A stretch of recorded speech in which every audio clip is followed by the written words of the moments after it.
Nate G 219 here to help it back and better. Y'all know what it is. Another one coming at you. First, hit that like and subscribe.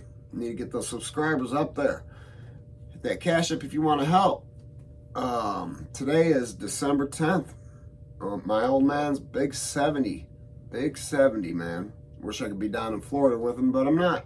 So I'm gonna give him his piece for the afternoon, and because he's golfing, I'm sure.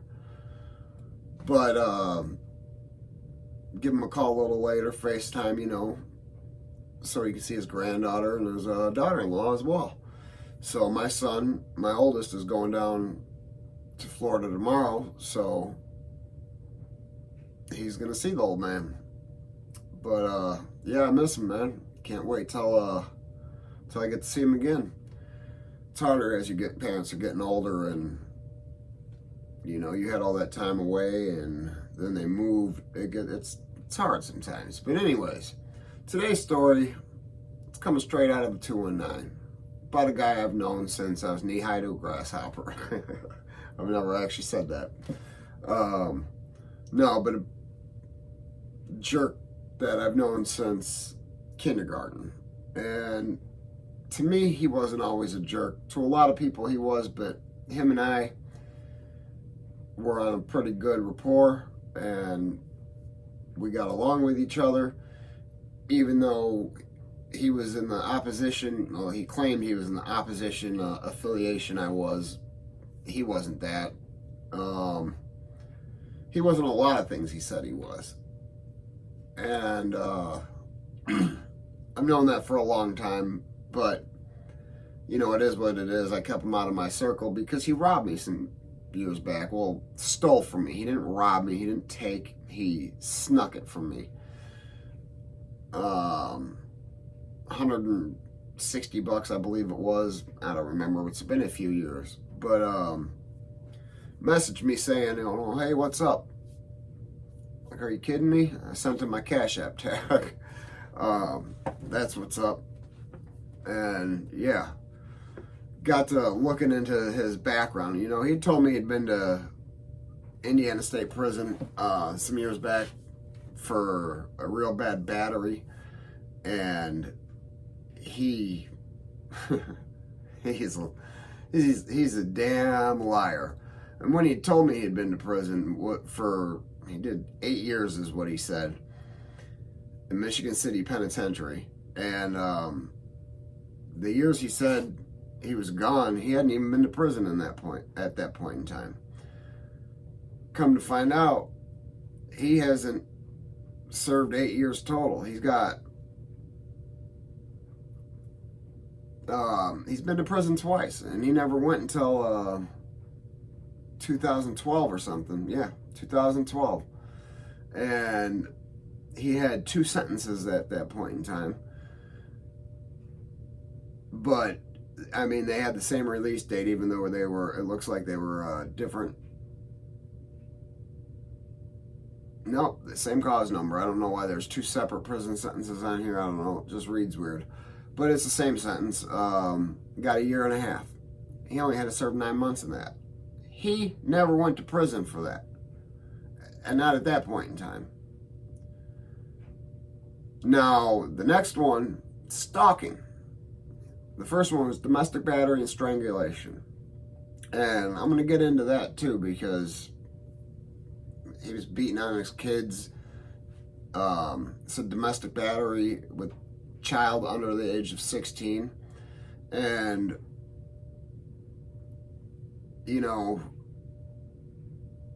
that sickens me. It just shows that he's not a man. He'd messaged me, threatening me and doing all this. This is why I'm doing this video, just to kind of screw you, Brandon. Sissy. Beating on your family, your kids. You're just a sick little man.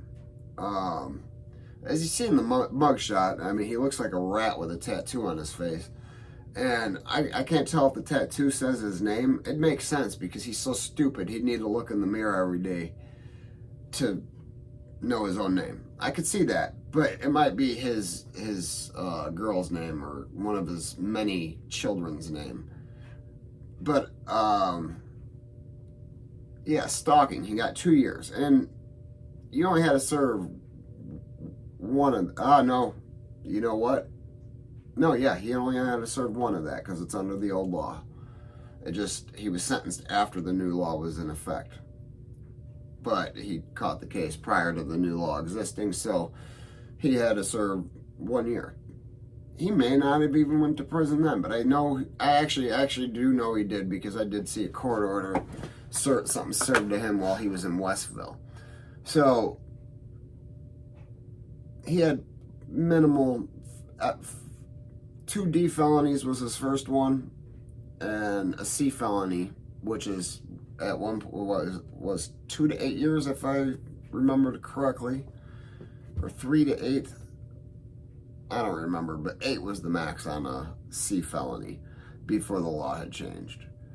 So back in 2011, strangulation, criminal confinement, domestic battery with child under the age of 16, domestic battery, intimidation, domestic battery with prior domestic battery. He's got, multiple driving cases and stuff like that. Now, here's another battery that was in 2007. It was a criminal misdemeanor. So, he probably got in a bar fight or something. Other than that, this man has done nothing but try to make people scared in jail. He's a punk. He's a damn punk. Now, all you guys in Portage, 219 know this. But I want to get into jail a little bit because I have done time with him and stuff like that, and he was always a trustee working for the cops anyway, so I never was in the same dorm as him, not one time. But his son had just turned 18, and I feel horrible for his son because I'd heard from a very reliable source that Brandon, stole everything for Christmas from his own kids. He robbed his family at Christmas at one point in time. And this is what drugs do to people sometimes, because Brandon used to be a good dude. Me and him used to be friends. Like I said, I've known this man since kindergarten.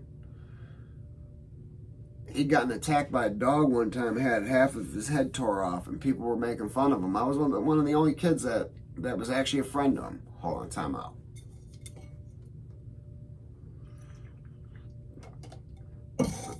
Time in. But yeah, I was one of the only kids that wasn't making fun of him, that wasn't joking on the fact that he had his scalp showing. I mean, he did get attacked bad. But that's besides the case. That was kindergarten. This is 42 years old. He's threatening me. Just all sorts of stupid stuff. I'm not going to go out of my way to fight a punk for no reason. If I have to fight, I'm absolutely going to fight. But I'm getting too old for that crap. But I would like to fight him. Man, I want to punch him in his little, sweet little meat cleaner. Because that's all he uses his mouth for. It's cleaning some meat. But yeah, his son came into jail. Fresh, just turned 18. Scared to death. And, his son Michael had been in and out of trouble a lot. It's because his dad was either there teaching him the wrong thing or not there.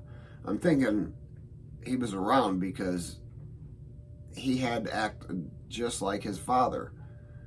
And I felt bad for him, man. I felt real bad for him, and a lot of guys were picking on him, and Brandon had shot me a kite. For those of you don't know what a kite is, it's a little message folded up, shoot a message across the jail. He was a trustee, so the message definitely got to me. Now, at this point in time, I was in a minimum security unit in the jail, open dorm. I hated it. But they said, they had told me when I go to general population this time, I'm not sending you over there on Seaside so you can start gangbanging and hanging out with all your homies. You know, fair enough. Kind of broke me. Definitely broke me. So, but anyways, his son comes in, has nothing. Brandon has nothing, can't give him no soap, no nothing. Even if he did, he probably wouldn't have. Brandon could have probably had $100,000 on his books and wouldn't have given his son a bar of soap or a damn soup. But, you know, I made sure the kid had hygiene. I'd give him an extra soup and stuff here. I ran the store there. I definitely ran the deck at one point in time for that section because of all the money. Between me and a couple other guys, us three, not just me alone, but we definitely ran the deck there. Now, I'm running a deck in this jail is not running a deck in a real hard jail. It's not kind of a pussy jail, especially in the minimum security section. It's a real soft jail. So a guy like me that the jail knows is a gang affiliate or was a gang affiliate, they know who to put me around, who not to put me around. They're not going to put me around a bunch of the guys that are the same thing as me because they don't want me to continue to gangbang. They're trying to break all that stuff up. They'd opened an entire wing of this jail that had been closed for 18 years since it had been built. This side had never been opened, and they had opened that side, which had 6 or 8 units in it. It also had the federal housing unit in it because they were a federal holding facility. And I was just on A side, and they said, you're not going over there because you're going to get back into your old stuff.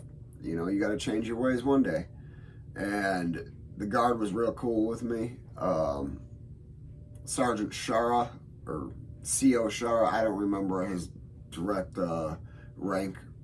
You know who you are if you ever see this, man. Thank you, because it definitely broke me.